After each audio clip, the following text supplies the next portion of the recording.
Bonjour, ici Gaëlle, votre coach bien-être en direct de Tokyo qui vous présente les Wednesday Wellness Tips. Et aujourd'hui, je suis avec Sabrina, une Française qui habite à Tokyo, qui est guide touristique et youtubeuse. Bonjour Sabrina, merci d'être avec nous aujourd'hui. Merci Gaëlle et merci à toi pour l'invitation. Alors Sabrina, tu es guide touristique à Tokyo, tu fais également des vidéos YouTube sur ta chaîne Sabrina in Japan. Est-ce que tu peux nous en dire plus ? Oui, bien sûr. Alors effectivement, j'accompagne des visiteurs francophones et anglophones pendant leur séjour à Tokyo, avec des visites entièrement personnalisées et selon leurs envies de découverte. Donc ça peut être une exploration très urbaine, une balade plus locale, quelque chose de spirituel ou contemplatif. C'est vraiment adapté à chacun. Et en parallèle, je partage 2 fois par mois des vidéos sur ma chaîne YouTube Sabrina in Japan, où je fais découvrir Tokyo et d'autres régions du Japon à travers mes escapades. Donc que ce soit en famille ou solo, c'est une manière pour moi de montrer un Japon plus quotidien, plus humain et toujours plus accessible. C'est super, merci beaucoup Sabrina.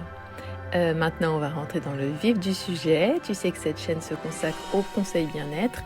Donc, est-ce que tu peux partager avec nous tes secrets, tes astuces pour te sentir bien, te débarrasser du stress dans la vie de tous les jours ? Alors mon conseil va concerner comment arriver à une prise de décision. Ma plus grande compréhension de la vie, celle qui m'a vraiment aidée à avancer, porte sur quelque chose qui me bloquait à chaque nouvelle initiative, à chaque envol, ou avant d'accepter une opportunité ou un challenge qui s'offrait à moi. Donc j'ai en fait simplement arrêté d'écouter les conseils non sollicités des autres. Et j'ai fini par comprendre, en tout cas dans ma situation, que ces conseils n'étaient bien souvent que le reflet des peurs personnelles de chacun, quoi. Donc c'est une réaction instinctive, viscérale, qui vient de leur propre passé, de leur propre vécu, mais qui au final ne me concerne pas. Donc à partir du moment où j'ai décidé d'arrêter de les écouter, ben oui, je suis passée pour le vilain petit canard de la famille, celle qui faisait toujours noir quand on lui disait blanc. Mais c'était pas pour aller à contre-courant, hein, c'est juste que le blanc, ben, ça me correspondait pas. Et surtout, j'avais demandé ni l'avis ni l'autorisation pour faire noir, c'est juste que noir, c'était mieux pour moi.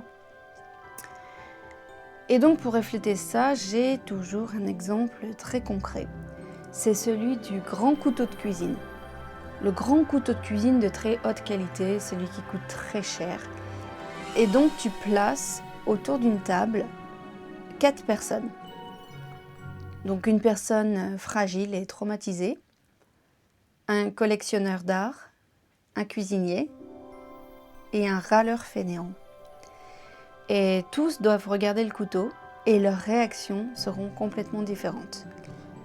Donc la première personne, la personne traumatisée, le regarde, elle aura peur quoi. Et elle fera tout pour me dissuader de le toucher, alors que moi ce couteau, il ne me fera aucun mal.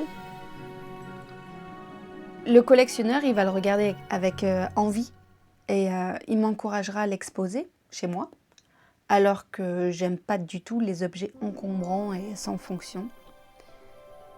Le cuisinier, lui, il verra un excellent outil de travail et il me poussera à l'acheter d'ailleurs, en disant que c'est un investissement à vie, alors que j'aime pas particulièrement cuisiner et qu'un simple couteau à 5 € chez Ikea me suffit largement.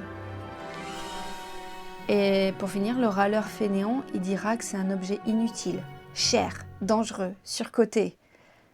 Alors que je reconnais que c'est un très bel objet, mais qui ne me correspond pas vraiment, tout simplement. Mais franchement, je vois pas pourquoi il faudrait s'énerver pour ça, tu vois. Et donc, le couteau, c'est la vie. Et toutes les interprétations que nous nous en faisons dépendent de notre situation, de notre vécu, de nos croyances, de nos valeurs et de notre état émotionnel au moment où on le regarde. Et il faut jamais se fermer à l'idée que nos idées, nos valeurs peuvent évoluer, tu vois. Rien n'est figé dans la roche. Il faut toujours se poser la question, en fait, où est ma place par rapport à cette situation ? Et surtout, est-ce que je fais ce choix pour moi ou pour contenter mes parents, mes proches, ou obtenir l'approbation de quelqu'un qui ne porte pas mes chaussures.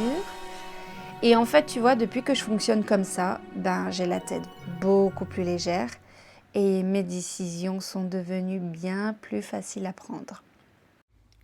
Merci beaucoup Sabrina, c'était super intéressant. Merci Gaëlle, c'était un vrai plaisir d'être avec toi aujourd'hui. Et vous, que pensez-vous des solutions de Sabrina pour prendre des décisions plus sereinement ? Être capable de prendre des décisions facilement, ça peut grandement améliorer notre bien-être. Ça réduit le stress, ça renforce la confiance en soi, ça donne un sentiment de contrôle sur sa vie. Lorsque vous prenez des décisions sans trop hésiter, vous économisez de l'énergie mentale, vous évitez l'anxiété liée à la décision et ça vous permet d'avancer, d'agir et d'apprendre de vos expériences plutôt que de rester bloqué dans le doute. Cette dynamique favorise un meilleur équilibre émotionnel et un sentiment de satisfaction personnelle essentiel pour le bien-être. Si vous avez besoin d'aide pour apprendre à prendre des décisions, n'hésitez pas. Voilà, je vous dis à la semaine prochaine et en attendant, rappelez-vous d'être la version de vous-même que vous préférez. Au revoir.